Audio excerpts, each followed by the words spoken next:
Gather around, mates, and listen close. Some stories aren't just tales to be told, they are warnings etched into the very fabric of human experience. The boundary between love and something far more ancient, far more terrifying, is thinner than a piece of paper cord in a bushfire.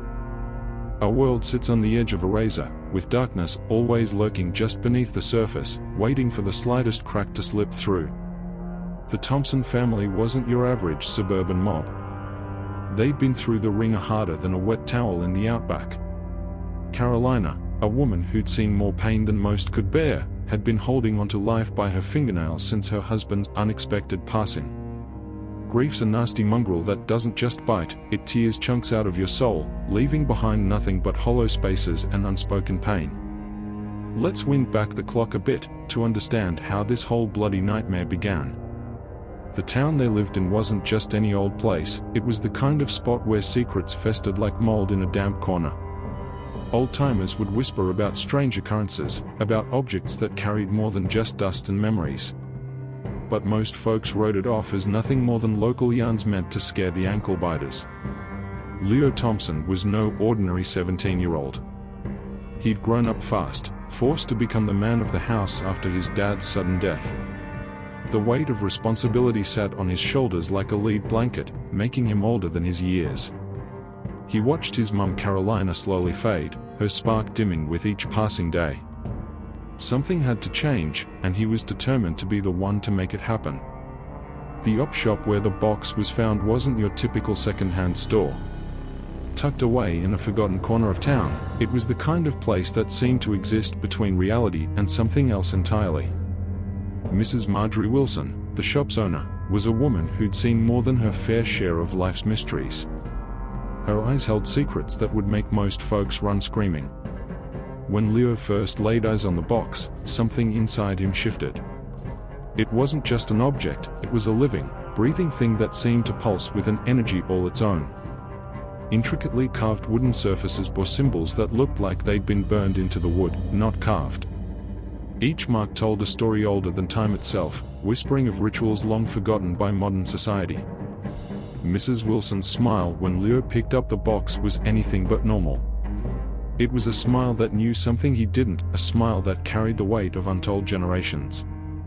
This belonged to a mother who refused to say goodbye, she'd muttered, her voice dropping to a whisper that seemed to echo beyond the shop's walls. Leo should have run then. Should have dropped the box and walked away. But fate, mate, is a cruel mistress. Sometimes the choices we make are predetermined, written in some cosmic script we can't even begin to comprehend. Leo's purchase of the box wasn't just a random act, it was the first domino in a chain of events that would tear his family apart in ways he could never imagine. The journey home was filled with an unexplained tension. The box sat in the passenger seat, seemingly watching Leo with an intelligence that defied explanation. Shadows seemed to move differently, traffic lights flickered, and a sense of impending doom wrapped around him like a cold, wet blanket. Something was coming. Something ancient. Something hungry. Carolina's reaction when Leo presented the gift was complex. Grief had stripped her of many emotions, but something in the box sparked a reaction deep within her soul. Her hands trembled as she touched the intricate carvings, her eyes momentarily clearing, as if seeing something beyond the physical realm. The moment the box creaked open, the atmosphere in the room changed completely. A smell emerged, not just any smell, but something that spoke of centuries of accumulated darkness. It was the scent of forgotten rituals, of promises made in blood, of connections that went far beyond the understanding of mere mortals. The odor seemed to have a life of its own, slithering through the room like an invisible serpent. Nights became a battlefield of supernatural proportions. Carolina began to change. Not dramatically at first, just subtle shifts that would make most people question their sanity. She'd speak to empty corners, her movements becoming more mechanical, less human. Her eyes, once warm and loving, now held a depth that suggested something else was looking out. Leo's research into the box's origins became an obsession. Ancient texts, obscure paranormal forums, whispered conversations with local historians, he was determined to understand what was happening. What he discovered made his blood run cold. The box was more than just an object, it was a spiritual conduit, a nest designed to maintain a connection with the deceased. But this connection came at a terrible price. The entity wasn't just trying to communicate, it was trying to replace, to integrate, to become. Each night, Carolina became less herself and more something else entirely. A perfect imitation, but an imitation nonetheless. The love between mother and son became a battleground of supernatural proportions. The local spiritual community began to take notice. Old Margaret Peterson, a medium known for her no-nonsense approach to the supernatural, was the first to truly understand the depth of the situation. "This isn't a haunting," she'd tell Leo. "This is a full-blown spiritual invasion. Your mother is being consumed, replaced by something that's been waiting centuries for this moment." Fragments of the truth began to emerge. The box was part of an ancient ritual practiced by a cult of mothers who refused to accept the finality of death. They developed a way to maintain a connection with their loved ones, a connection that blurred the lines between life and death, between love and possession. Leo was now standing at the crossroads of a millennia-old supernatural conspiracy. The transformations became more pronounced. Carolina would speak in languages long dead, her body moving in ways that defied human anatomy. Shadows would dance around her, forming shapes that hinted at something far more complex than a simple haunting. Leo was losing his mother not to death, but to something far more terrifying. Paranormal investigators who heard about the case spoke in hushed tones. This wasn't just a haunting, this was a full spiritual warfare. The entity was intelligent, calculating, with a hunger that went beyond mere survival. It wanted more than just to exist, it wanted to completely replace Carolina, to become the perfect imitation of a loving mother. Leo's choices became increasingly complex. Destroy the box and potentially lose his mother forever, or allow the entity to continue its gradual takeover. Each option carried devastating consequences. The supernatural world doesn't play by human rules, and the price of interference could be more terrible than anyone could imagine. The town itself seemed to react to the unfolding drama. Electronics would malfunction around the Thompson house. Neighbors reported strange sounds, unexplained cold spots, shadows moving against natural light. Something was breaking through, something that had been waiting in the margins of reality for far too long. As Mother's Day approached, the tension reached a breaking point. The entity's true nature began to reveal itself more completely. Carolina was now more it than human, a perfect reproduction that was simultaneously familiar and utterly alien. Leo stood at the precipice of a decision that would define not just his life, but potentially the lives of countless others. The spiritual battle wasn't just happening in the physical world. Leo discovered that the conflict extended into realms beyond human comprehension. Dimensions folded in on themselves, realities twisted, and the very fabric of existence seemed to bend around the Thompson house. This was more than a haunting, this was a cosmic confrontation. Old rituals, forgotten languages, supernatural connections, everything was converging. Leo understood now that he wasn't just fighting for his mother, but potentially for something much larger. The box was a gateway, a portal that threatened to tear open the delicate membrane between our world and something far more ancient and terrifying. Time itself became fluid. Memories mixed with potential futures, alternate realities bleeding into one another. Leo could see glimpses of what could be, worlds where the entity completely took over, worlds where he managed to save his mother, worlds where the conflict consumed everything. The final confrontation was approaching. Leo knew that whatever happened would change everything. The box pulsed with an energy that seemed to breathe, to anticipate, to hunger. Carolina, or what was left of her, watched him with eyes that held millennia of dark knowledge. As the clock ticked towards the moment of truth, Leo understood the ultimate horror. Love, in its purest form, could be the most dangerous weapon, or the most perfect trap. The line between saving someone and destroying them had never been thinner. And the entity watched. And waited. The story of Leo and Carolina was far from over. It was just beginning, a tale that would echo through generations, a warning about the dangerous boundaries between love, loss, and something far more ancient than human understanding. The box waited. The entity hungered. And somewhere, in the spaces between reality, something was smiling.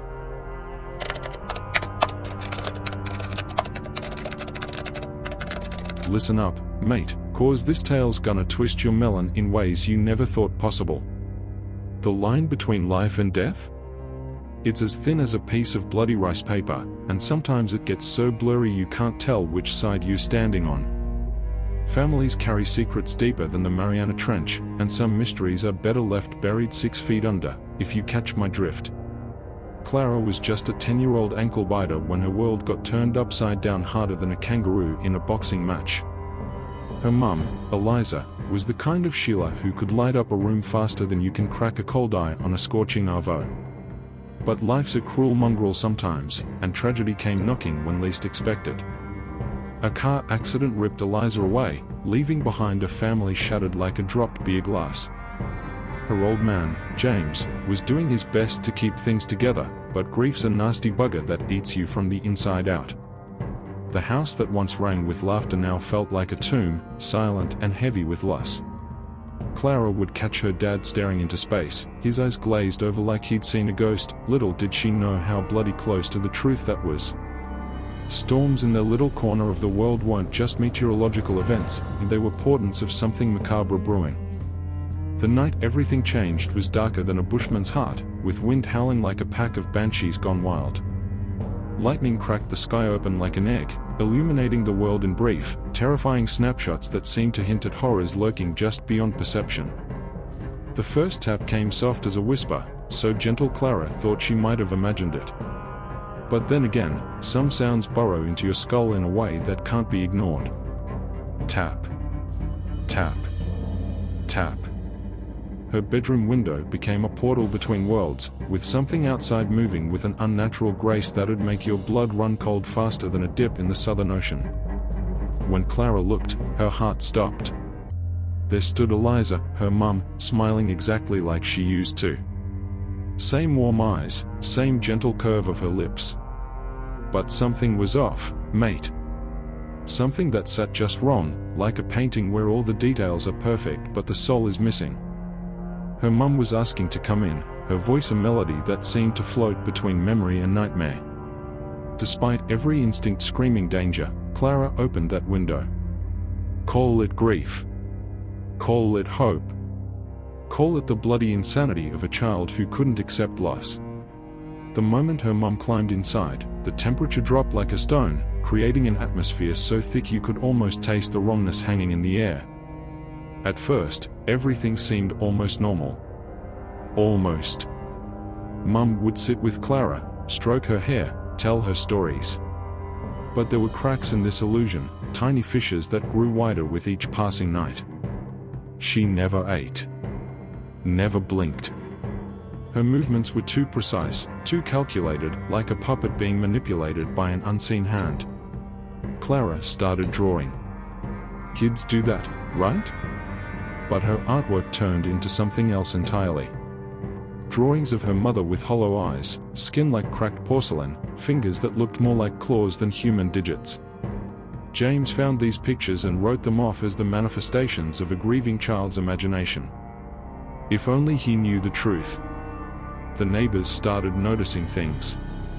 Old Mrs. Henderson, who'd been around since before the town was even a proper settlement, would cross herself whenever she saw Clara's house. Something's not right there, she'd mutter, her eyes distant and knowing. The kind of knowing that comes from decades of witnessing things that defy explanation. Nighttime became a performance of horror. Clara would wait to find her mum standing at the foot of her bed, head tilted at an impossible angle, that smile stretching just a bit too wide. No sound. No movement. Just watching. Always watching.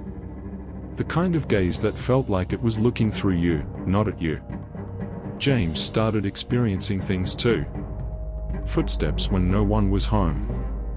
Whispers that seemed to come from inside the walls. Objects moving by themselves. At first, he'd rationalize everything: old house, wind, imagination. But deep down, he knew something was fundamentally wrong. The entity that looked like Eliza wasn't interested in being a mother. It was studying them. Learning. Mimicking. Each night, it became more convincing, more detailed in its performance. But beneath the surface, there was a hunger. A terrible, insatiable hunger that seemed to radiate from its very being. Clara's dreams became battlegrounds of terror. Visions of her real mother trapped behind a veil of darkness, reaching out, trying to warn her. The dreams were so vivid, so real, that she'd wake up drenched in sweat, her heart racing like a V8 supercar. Something was trying to break through, to communicate. Mrs. Henderson wasn't just a random neighbor. She had a history with the supernatural that ran deeper than most folks would believe. When she looked at Clara's house, she saw layers of reality most people couldn't comprehend. Spiritual energy, dark and twisted, was coiling around the property like a malevolent serpent. The truth, when it finally began to reveal itself, was more terrifying than any ghost story. This wasn't Eliza's spirit. This wasn't a mourning mother trying to reconnect with her family. This was something else. An entity that fed on grief, on love, on the raw emotional energy of human connection. Paranormal researchers have long spoken about beings that exist in the liminal spaces between worlds. Entities that can slip through cracks in reality, taking forms that are almost, but not quite, familiar. Clara's situation was becoming a textbook case of something far beyond a simple haunting. The local spiritual medium, a tough old bird named Margaret, was brought in discreetly. Her initial reading of the house sent chills down everyone's spine. "This isn't a ghost," she'd say, her voice low and gravelly. "This is something that's wearing a ghost like a cheap suit. Something ancient. Something hungry." As days turned into weeks, the entity became bolder. It would appear in multiple rooms simultaneously. It would whisper things, terrible, intimate things that only the real Eliza could have known. James and Clara were being stalked, studied, slowly worn down by an intelligence that was both familiar and utterly alien. The boundary between the living and the dead, between reality and something else, was becoming dangerously thin. Clara could feel it. Her father could feel it. Even the bloody house seemed to be holding its breath, waiting for something to break. The tension was unbearable, like a rubber band stretched to its absolute limit. Margaret's investigation revealed a horrifying possibility. This entity wasn't just mimicking Eliza, it was trying to replace her completely. To slide into the family's life so seamlessly that no one would notice until it was too late. Its goal wasn't just to terrorize, but to consume, to integrate, to become. Clara's drawings became more than just childish scribbles. They were warnings. Prophesies. Each image revealed more about the true nature of the thing pretending to be her mother. Symbols, patterns, glimpses of something that existed beyond human comprehension. The artwork was a portal of its own, revealing truths too terrifying to fully grasp. The confrontation was inevitable. You can't dance with darkness forever without something breaking. Clara, James, and Margaret would need to face this entity, to understand its true nature, and find a way to banish it back to whatever hellish dimension it came from. But the cost would be high. The price of knowledge always is. In the world of the supernatural, love can be the most powerful weapon, or the most dangerous vulnerability. Clara's connection to her real mother, that pure, unbreakable bond, might be the only thing standing between her family and total destruction. But would it be enough? Would love truly conquer this ancient, hungry darkness? As the storm continued to rage outside, a battle was brewing inside that seemingly ordinary house. A battle between what was real and what was merely a perfect, terrifying imitation. Between a grieving family and an entity that saw human emotion as nothing more than a feeding ground. The next move would define everything, mate. Everything. What lurked just beyond the veil of reality was about to make its final, devastating play. And Clara, her father, and their unexpected ally Margaret were the only ones standing in its way. The true test was coming. A mother's love versus a darkness older than time itself. Struth, it was going to be one hell of a showdown.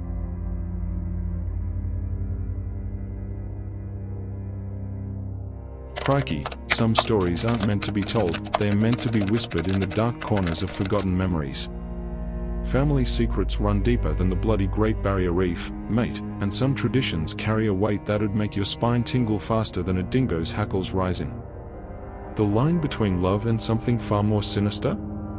It's thinner than a piece of rice paper on a windy day. Marina, Victor, and Julia were the kind of siblings that'd make any family look picture perfect. But perfection's just a mask, and beneath it lurks something that'd chill you to the bone. Their mum wasn't just a parent, she was the glue that held everything together, a force of nature so powerful that even death seemed like it couldn't tear her away completely. Some bonds, you see, go beyond the realm of what most folks would call natural. The day she passed, it was like the world lost its color. Precisely 8:15 in the morning, a time that would forever be etched into their collective memory like a brand on cattle. Their mum went out just like she lived, sudden, unexpected, leaving a void so massive it felt like the entire universe had been punctured. Cancer's a bloody nasty piece of work, taking the best of them when they least expect it. Grief does weird things to a family. It can either tear you apart or bind you closer than superglue on a hot day. For Marina, Victor, and Julia, their mum's last wish was crystal clear: keep the family together, no matter what. Her final words echoed like a prophecy, a promise that seemed to carry more weight than just a simple maternal plea. "We'll always be together," she'd said, her voice weak but determined. Mother's Day had always been their thing. A sacred ritual of love, of connection, of remembering. Their mum's signature breakfast, cheese bread so soft it'd melt in your mouth, scrambled eggs that were a bloody work of art, fresh juice squeezed with love, it was more than just a meal. It was a connection, a bridge between what was and what could be. The first Mother's Day after her passing, they decided to recreate her legendary breakfast. Every detail had to be perfect. Marina, the eldest, measured ingredients with scientific precision. Victor chopped herbs exactly how their mum used to. Julia squeezed oranges, her hands moving with a muscle memory that seemed to transcend her own understanding. Something changed the moment they took their first bite. The air in the house grew heavy, like someone had just pulled a thick blanket over reality itself. The mirrors started fogging up, not gradually, but all at once, as if some unseen breath had simultaneously condensed every reflective surface in the house. The wall clock stopped. Dead on 8:15, the exact time their mum had passed away. A coincidence? Mate, there are no coincidences when it comes to family secrets. The silence that followed was so thick you could have cut it with a knife, heavy with something that went beyond mere absence. Marina was the first to notice something was off. She'd catch glimpses of their mum standing in the kitchen, just at the edge of her vision. Not a ghost, not exactly, something more solid, more present. But when she'd turn to look, nothing would be there. Just the echo of a presence that felt more real than reality itself. Victor started hearing things. Whispers that sounded exactly like their mum's voice, calling from the basement. Not scary whispers, mind you, gentle ones. The kind that'd make you want to follow, to listen. Memories mixed with something else, something that felt alive in a way that defied all logical explanation. Julia's dreams became a battleground of memory and something far more terrorizing. Night after night, she'd dream of her mum whispering, "I'm still hungry." Not in a way that suggested food, but in a way that spoke of a hunger that went far beyond physical needs. A hunger that seemed to echo through the very foundations of their home. The next morning, they found the breakfast table fully set. Plates arranged perfectly, steam rising from dishes that nobody remembered preparing. Their mum's favorite tablecloth, her specific cutlery, everything in its exact, precise place. No one remembered setting the table. No one could explain how it happened. Old family journals became a source of macabre revelations. Hidden between pages of mundane family history, they discovered something that sent shivers down their spines. Their mum had made a pact, a promise that went beyond death itself.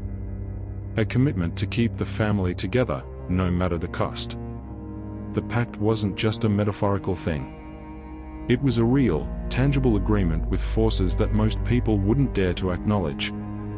An ancient ritual that promised connection, but demanded something in return. The price of keeping a family together? Nothing short of a yearly offering. Marina began to understand first. The breakfast wasn't just a memorial, it was a ritual. Each bite was a renewal, each moment a reconnect ion. Their mum had found a way to stay, to be part of their lives, even after death. But nothing comes for free in this world, especially not when you're dealing with forces beyond human comprehension. Victor's research into their family history revealed layers of supernatural connections they'd never imagined. Their lineage wasn't just a simple family tree, it was a complex web of spiritual agreements, of promises made in blood and bone. Their mum wasn't just preserving their connection, she was maintaining something far more profound. The supernatural elements began to intensify. Objects would move when no one was looking. Shadows would dance at the corners of their vision. The house itself seemed to breathe, to pulse with an energy that went beyond normal understanding. Their mum's presence was everywhere and nowhere, all at once. Julia discovered old photographs that told stories never spoken aloud. Generations of women in their family who had made similar pacts, who had found ways to stay connected beyond the grave. Each image seemed to whisper secrets, to reveal a legacy of supernatural connection that ran deeper than blood. The yearly breakfast became more than a tradition, it became a necessity. A ritual that had to be performed, or else something terrible would happen. The alternative to maintaining this connection was unthinkable. Separation wasn't just painful, it was potentially devastating in ways they couldn't fully comprehend. Time itself seemed to bend around their experience. Memories mixed with present moments, creating a reality that was fluid, uncertain. Their mum's presence was a constant, sometimes comforting, sometimes terrifying. A love that transcended death, but demanded something in return. The hunger grew. Not a physical hunger, but something more profound. A spiritual appetite that required feeding. Each Mother's Day became a delicate dance, a negotiation with forces that existed beyond human understanding. The breakfast was more than a meal, it was a transaction. Marina, Victor, and Julia found themselves trapped in a cycle they couldn't escape. The pact their mum had made ensured their connection, but at a cost that was becoming increasingly clear. Someone would need to pay. Someone would need to maintain the ritual. The clock continued to mark 8:15, a constant reminder of the moment everything changed. Their mum's presence was both a blessing and a curse, a love that refused to let go, that demanded continuation in the most radiant of ways. The line between remembrance and possession grew increasingly blurred. As another Mother's Day approached, the siblings knew something would have to give. The ritual demanded its price, and someone would need to pay. The question was no longer if, but who. The breakfast table was already being set, the plates arranged with a precision that suggested something beyond human intervention. What lay ahead was more than just a family gathering. It was a confrontation with forces that existed beyond human comprehension. A battle between love and something far more ancient, far more hungry. And as the morning light began to break, they could feel it, something was coming. Something that would change everything, forever.